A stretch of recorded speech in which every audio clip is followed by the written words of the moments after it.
Hi guys, it's Sophie. So today I wanted to do my October and my November wrap up.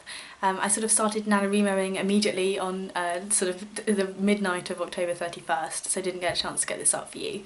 But I think it's interesting nonetheless, and because I didn't read all that much in November, we've actually got a fair amount of books to talk through, so probably another two-parter. So the first book I finished in October was The Enchanted by Renée Denfeld.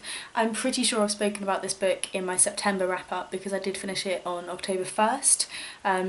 If not, I apologise, but a very quick summary. I very much enjoyed it. I thought the sort of way that she told the story about death row was really interesting and matched sort of the real life experiences that I've heard people speak about. 5 out of 5 stars. So the next one I read I actually don't have a physical copy of. I read it on my Kindle, and that's The Collector by Fowles. So this book is about a young man who decides he wants a woman, and rather than sort of asking her out or trying to talk to her, he decides he's just going to take her. So he bundles her in the back of the van and steals her away from the world. The story is told through his eyes and also through the eyes of the female, and it is interesting, but didn't quite match what I thought it was going to be. Somehow I'm not quite sure sort of what I didn't like about it, but it didn't quite hit all of those marks for me. I think partly it might have been the writing style. I didn't enjoy that overly, and I did find it dragged a little in the middle of both stories. So I couldn't really give it that high of a rating, but I did give it a 3 out of 5 stars. I think it's probably worth a read if you're interested, but not my favourite book. And then the next book I read was The Book Thief by Markus Zusak. So a lot of people have told me to read this, a lot of people have been surprised I hadn't read it, and I have, and I've read it, and I still am not the biggest fan. I gave it 3 out of 5 stars, I thought it was fine. The story is essentially about a young girl who lives in sort of Nazi time Germany, and she is growing up really in this sort of horrid environment. I think the thing that makes it a special book and why people enjoy it so much is the narration. It's narrated by death, which is unusual, and it's an interesting way to see the characters interact. But I don't think it changed anything about my sort of opinions on it. I think it didn't really change my life in any way, but I did think it was decent. I think potentially just for a younger audience, or for someone who maybe knows a little bit less about World War II. So where I think The Book Thief fell down, I think the next book really just hit it for me. It's called Munnu by Malik, Sajad, I think. I love this book. I've never heard anyone talk about it. I've not seen any real reviews on it yet because it is quite new, but it's so good. Firstly, it's a graphic novel, first thing, and I love the art style. I think it's beautiful. It's a sort of growing up story about a boy who lives in Kashmir, which is between India and Pakistan, and speaking about it in terms of a time of conflict. So there is war as a sort of constant backdrop, but also this conflict within the media and his sort of role as it sort of goes on as a comic artist, and how sort of comics and sort of graphic pieces build into the wider sense of the media and can change things. It's a really, really interesting story, and I definitely learnt loads reading this. I hadn't even known Kashmir existed before, and I certainly do now. Gave this one 5 out of 5 stars and would highly recommend it to you if it sounds interesting. And then the next book I finished was a book of poetry, and it was Hold Your Own by Tempest. So I know a lot of people have spoken about this one before. I'm not going to go over it too much. I did quite enjoy it. I gave it 3 out of 5 stars, but not my favourite poetry.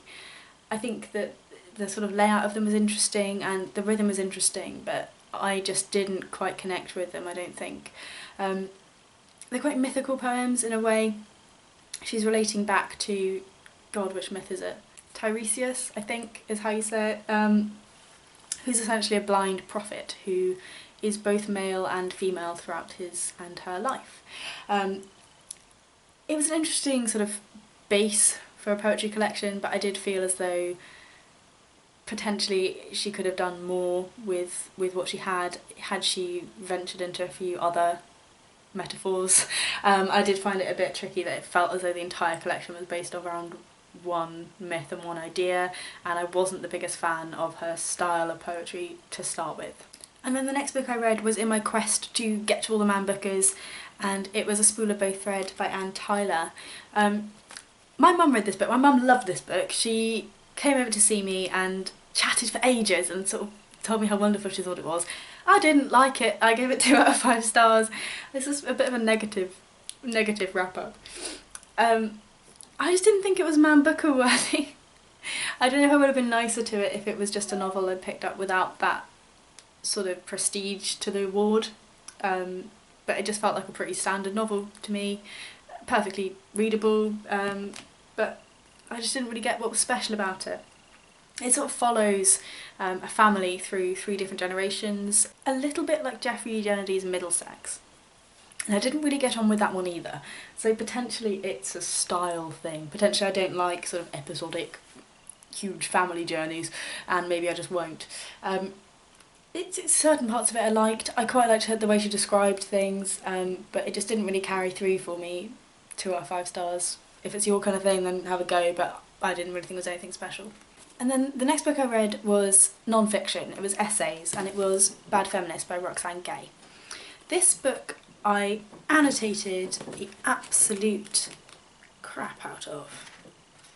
Like, I just sort of scribbled things across the pages, and then at the end of each essay I wrote kind of my own little essay too. But yeah, just sort of comments at the end of each one and what I thought about them and whether or not I agreed and whether I'd taken anything away from it. So I did read it in quite a lot of detail, I think, and I had very mixed thoughts. Some of the essays in here I adored and I thought were great and spoke to some points that I'd never considered before. Some of them I completely disagreed with. A couple of times I just thought, oh, I can't read this anymore, like I just don't agree with what she's saying. But I did, and I read all of them, and yeah, it was a very mixed bag for me. Normally when I read feminist books I tend to just be like, yes, I agree with all of this, and I really didn't in this case. But it was very interesting to read. I did give it 4 out of 5 stars because it genuinely did make me think, and I read it in a very engaged manner, which was great fun actually, to be able to note things and annotate things and go away and have a bit of a rant. That was great. So yeah, 4 out of 5 stars for this one. And the next one I read was Feral by Jeanette McAdams. Where I didn't like Hold Your Own by Kate Tempest, I adored Feral. Absolutely adored Feral. I had to go through it with the sort of internet in one hand and the book in another, and it was great fun. Really interesting collection of poetry about sort of wilderness, wild children, people out of place. It was so interesting, and I'm really glad I took the time and the effort to go into each poem and to really research the background of the poems. It was a little bit more effort, and I don't think I would have enjoyed it half as much if I hadn't done that. So potentially some negative points for that, for sort of accessibility. But it was great, it was great fun. It probably one of my favourite poetry collections, certainly, that I've read this year. So yeah, that's where I'm going to stop for now, I think, and then I will jump straight back into the other lot, but I'll split it in half for you just so it's not so long, because I know it can be difficult to watch stuff all in one go. I really hope you've enjoyed this video, and I will see you very shortly in the second half of this video. Bye bye!